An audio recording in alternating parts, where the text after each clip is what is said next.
Hello, beautiful moms and entrepreneurs. My name is Charisse Walker, and I'm your host of the Unbreakable Mompreneurs podcast. This is a place where we come together to learn, grow, and inspire. So sit back, relax, and let's get started. Hello, Unbreakable Mompreneurs. My name is Charisse Walker. I'm your host, and today I'm here with Victoria Mensch. And this is a topic that I think for moms and entrepreneurs, so mompreneurs, I think it's important because we tend to get burned out. We're trying to juggle all these different balls in the air, and sometimes it just happens where we can't keep going. We're burned out, and we go in cycles like that. And so today we're going to have Victoria on. We're going to talk about that. So if you're struggling, then listen. And if you're not, you will be eventually. So listen up anyway. So Victoria, why don't you go ahead and introduce yourself? Thank you so much, Charisse. I'm so happy to be here. I am Victoria Mensch, so thank you for the introduction. I spent most of my career, more than 25 years of my career in Silicon Valley in high-tech industry. I worked in large global corporations. I worked in startups. I worked in a boutique consulting company. I started a consulting company. So all this really came with the juggling act, right? Before I had kids and family, after I had kids and family, I actually started my career as a psychologist. So out of college, out of high school, I really wanted to be a psychologist. So I went and got a degree. I got a master's degree. I got a PhD in psychology, and then I started working with people, and it lasted a little bit less than a year. And ended up with what I now know was a burnout. And I thought that for sure it was because I followed my passion, but I followed the wrong path. Right? I really made a mistake. I went to the profession that I did not like. So I pivoted. In a corporate career. And lo and behold, I went through another couple of cycles of burnout and pivoted here and there and here and there. Until I realized that it's not a job, right? It's not really external circumstances that led to that. It's really my attitude, my mindset, my approach, and lack of skills to deal with this. So I accumulated my own experience, and I really want to share that experience with others so that we can deal with the burnout and with everything that leads to burnout in a much more productive manner. I love that. And it is always a journey, isn't it? We tend to get into things because we've journeyed through it and have either experienced it or seen other people experience it, and we want to help. And so I want to talk to you more about the startup businesses that you've done. Can you elaborate on what you've done with the startup businesses and how you've helped them prevent burnout? Yes. So for startups, I worked in startups as my career was in marketing. So as a marketing professional, as a VP of marketing, director of marketing, I did that. So in the startup environment, there is a lot of pressure, right? It's lots of pressure from so many different sides. In the global corporate world, there are pressures, but there are other pressures in in kind of a smaller entrepreneurial settings. There's just so much that's going on. There's so much responsibility, especially on the leader of a startup, on the founder, on an executive of a startup, that we feel it much more closer to heart, let's put it this way, than in the corporation. So it is a journey, as you said, right? In that startup, I came to a point where I would come to work and I would be disassociated, actually. I would think that everything is happening as on a TV screen. I'm here, but not really here. So I'm just watching from the outside, which apparently when I started to dig deeper into burnout, it's not that uncommon. You come to the point where you can't really it's a protection mechanism. It's a shield that we put out there. So it's very important for entrepreneurs and founders. And now that I work with founders and entrepreneurs much closer, to be able to recognize that. So there are two levels that's very important. One level I call a first aid for burnout. There's that stress management techniques, and everybody should master that. But at this point in life, I think it's very obvious that all of us really need to manage stress management techniques. There's so many disruptions in the world. There are big disruptions. They're small disruptions, and they're not going to go away, especially being in Silicon Valley. I actually worked with corporations a lot, the technological disruptions, right? So something is going to happen that's going to disrupt your business model. Something is going to happen in family, right? So I don't know, your kids don't want to go to school in the morning. That's a disruption. So something is coming at you. You cannot really predict that. So uncertainty is a given. It's how we react to that uncertainty, how we react to that disruption, how we're prepared mentally to take steps and not go into a complete stress cycle. That's what's going to make a difference. And stress management techniques doing that, right? So they're helping you in the moment. When there's an overwhelm, there's an anxiety coming up, there's an anger, there's frustration. There are simple techniques that allow you on the physiological level to talk to your survival system, right? So calm down. This is not a life-threatening situation. You can switch the mode. So that's the stress management techniques. I love that. So when you were dealing as a leader, and we're facing all these different things, what are some of the things that you talk about innovative leadership? What are some of the things that or tactics people can use as the leaders of the business to deal with all the stresses that are coming in, but still motivate people to continue to do a good job? Right. Okay. One of the most important things I think that we as leaders want to learn is an art of letting go. That's hard. Yes, exactly. It's like you got where you got, not because you were letting go, because you were leaning in, right? So you were all in, very focused on the goal, and you know that you're the best. Like I know that I'm the best at most things that I do. I can do them better than anyone else around me. So I'm going to do them all. Or I want to tell them to do this exactly as I want to do them. So this is the control, right? So a lot of that control is unnecessary control. So being able to recognize which control is necessary and which control is unnecessary is really key to that. And what's underlying under that control is really a fear, that fear of letting go. So if I turn around, something is going to happen.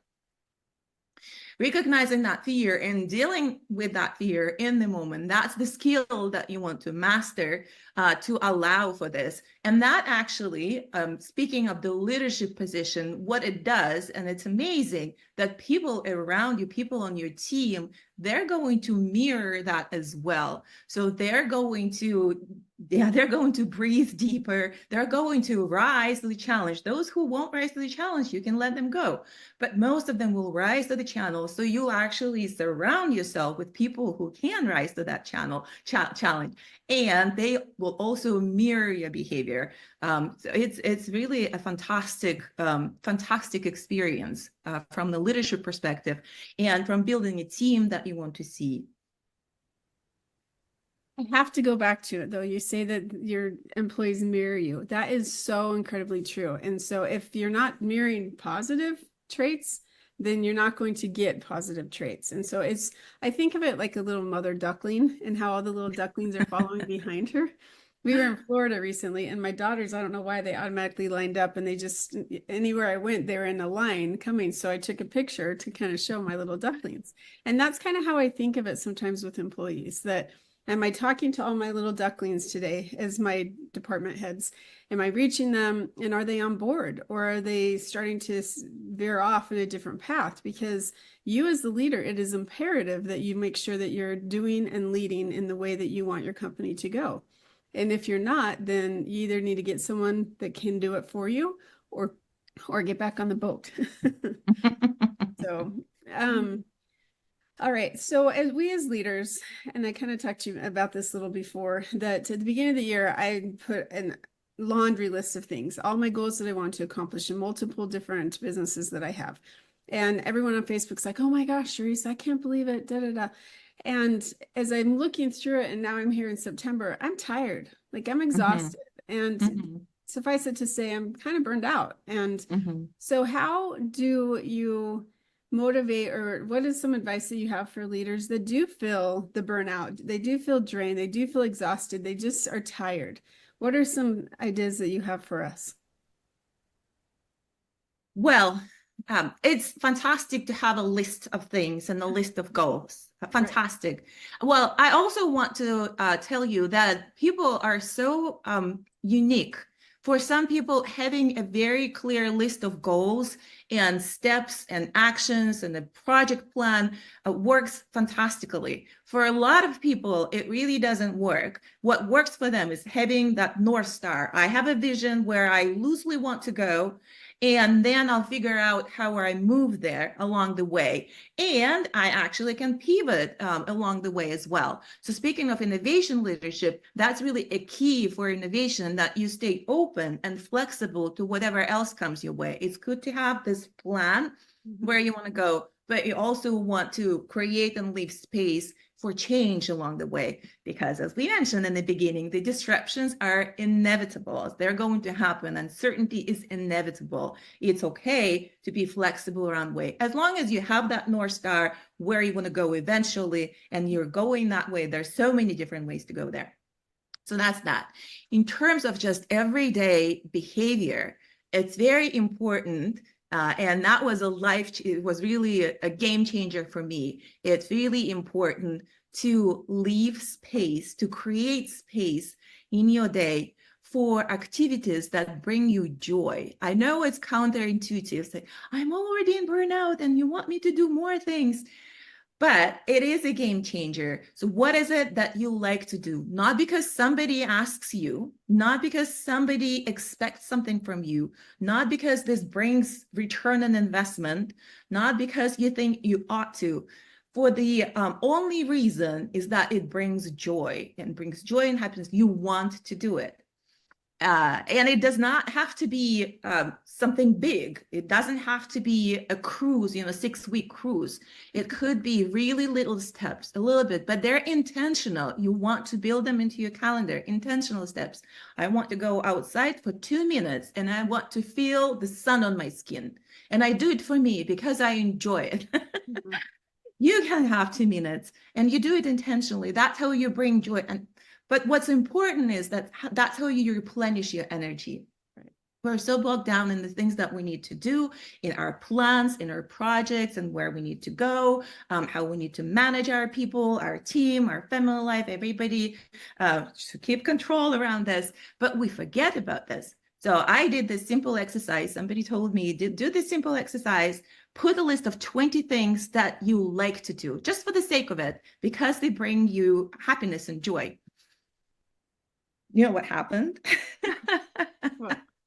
It took me 2 weeks to put this together. Gosh. Yes. Well, try it. I challenge everyone to try it. I stopped at number 3 and I looked at it and said, you know what? I don't remember anymore what makes me happy. I forgot. I literally forgot. I know what I want to do. I know what I need to do. I know what others expect from me. I know where my company wants to go. But I forgot what I actually like and enjoy. And that's crucial. You as a leader, you owe it to yourself. It's a responsibility for you and before you and before your company to replenish your energy. That's how you become a better leader. You create that joy in your life, and from that space, you can actually do more. So you have that harmony in your life. You're not just one person identified with one role as a head of the company or an entrepreneur or whatever that one role is. You are a multifaceted, multi-passionate human being. And for that sense of well-being and harmony, you have to have all these different, parts of yourself. You cannot just ignore other things that, you bring joy in your life. So that's very important. And it does not have to be something big, but it has to be intentional. Right. So for me to be a better leader, for me to be a more successful human being, I actually need to create that space for me to replenish my energy, to bring back joy. And I think it's because if you're constantly in the grind, and I speak from experience, if you're constantly in the grind where you're working from 6 in the morning or even 3 in the morning till 11 o'clock at night, and I've done that a lot, and it's just, how much are you really getting done versus how much could you if you actually went and did something to get your mind off of it, to go relax and really take the time to just relax. Like recently we went camping. We haven't been camping in 2 years. And when I say camping, we had our RV. So there was no Wi-Fi, there was nothing. And I actually was quite enjoying myself. And my husband's, he's like, there's nothing to do here. There's nothing to do here. And I'm like, no, I'm okay just hanging out and playing games with the kids in the RV. And we ended up leaving a day early because he didn't like it. He didn't want to go anywhere. And he's the one that could just sit around and not do very much and he'd be happy. So it was very interesting. We switched roles. But I realized that I needed that time just with my family and my kids. And that's probably why I was okay to unplug and enjoy, because then I got back. I'm like, okay, I can do this again. And so sometimes we have to, like, I was thinking, I've always wanted to take singing lessons, belly dancing lessons, whatever it could be. And I've always come up with an excuse why I don't do those things. And before you know it, you're 20 years later down the road, and I'm like, I could have been a really good singer by now if I just taken a few classes every once in a while. And so I think that it creates more creativity. It gets your mind off it, and it replenishes your bucket so you can go do more. And so oh, go ahead. And that creativity is so important, right? It's a moving force. And creativity it manifests itself in so many different venues. So if you go sing or you go paint, it doesn't mean that you take this time away from others that they want or away from your important job or anything. You're actually supporting yourself with that. Once you start painting, there's so many ideas that come, that come to you. That creativity starts flourishing in other areas as well. So it's almost like giving yourself a permission, and that permission is that it's important. It's important for me to replenish. I can be a much more effective person doing that.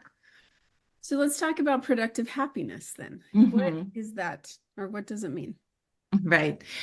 So when I came up with the concept of productive happiness, is actually that. So a lot of us, we, again, in the grind of it, as you mentioned, and you think, well, for sure it's a job, right? So for sure it's a location. For sure it's this person next to me.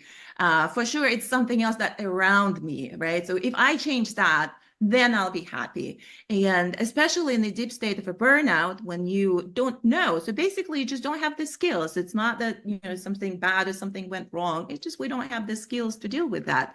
Nobody taught us those skills. When you don't have these skills, you think, if I change that, then I'll be happy, right? So we come to the point of really despair. I cannot take one more day going to that job. I cannot take one more day doing this business, especially as high achievers. You climb that ladder, you put all this effort, and you're on top of that ladder, and you're deeply, deeply unhappy. And so I cannot take one more day of that. And what people do, they say, of course, it's a job. I'm going to quit, right? So I'm going to quit. I'm going to move. I'm going to, change a partner or, leave this partner. What happens? You still don't have skills, right? So a month later, you're in the same position. So you change external circumstances, but you didn't change internally. So you took yourself with you. Fundamentally, you still don't have those skills. So the productive happiness, like master the skills, right? So don't assign this to what's closest to you. Like we tend to blame our partners, for example, or we tend to blame the job or the manager, or the company, or the culture of the company. So postpone that judgment, master the skills, and then you'll decide whether this is the job that you want to, quit, or location or something else. So that's the productive element for that. Don't make those impulsive decisions, because if you didn't make internal changes, if you still don't have the skills, this is bound to repeat. Yeah. No, that's very good advice. Very, very good advice. Okay, so over the last, I would say, 4 years, we've seen tremendous change in our economy, in our world, the way that we do business and what we do. And although we don't have a crystal ball, we can't see around the corner. How do you navigate through that type of disruption where some things are beyond our control? And how do we maintain a competitive advantage? Good question. I know that was a lot. So from a leadership perspective, again, flexibility is very important. Keep giving that flexibility, keeping the structures open, having people around who are open to change, who are open to embracing uncertainty, who are resilient to those changes. That's important. From the business perspective, and that's what I've been working with, global corporations for innovation culture and dealing with disruptive technologies. So it's important to have actually 3 levels of horizon of what's to come. There are your goals, your immediate goals. Then how's life is going to change 3 years from now? How's life is going to change 5 years from now? From a technology perspective, you all have that. And you have a plan. You put 50% of your effort you put into your immediate goals, and then about 20% of an effort you put into goals that are 1 to 3 years of now in innovation and how it's going to change. And then you put a little bit of a percentage on really third horizon of innovation. So what if the cars will fly from now on? How is it going to impact my business? So as a leader, you want to have that view, even on your even if it's a small business, not necessarily a large corporation. For a small business, all this that's happening, how is going to impact my business from a larger point of view, from a context, right? A larger context of what's going on in the world. And that, assigning these different percentages and attention to those buckets, that will help you to keep that flexibility, right? So it will help you to understand that things may change. The resilience comes with that I'm prepared mentally, and then I'll react to what's happening in the moment. Having the team, as I said, releasing that control, that you tell everybody how things need to be done, and you give them prescription of how things to be done and what goals needs to achieve. Having a team that's flexible, so you release the control, you delegate that to your team, you will get many more ideas, and you will get a much more productive team as well, a much more flexible team that can react with resilience and flexibility to those changes from outside. So that's important as well. And it really comes to a leader to create that structure in that environment. And it really comes to your internal mindset and your flexibility and your resilience to allow others on your team to be that as well. Does that make sense, Charisse? Yeah, you did a beautiful job on that. That absolutely makes sense. Okay, my last question for you is, now that you know what you know, because you've obviously been in business from startups to big corporations for a long time, if you could talk to that college graduate that's coming out of college, what advice would you give her in the business world that she needs to know right now so she can be successful?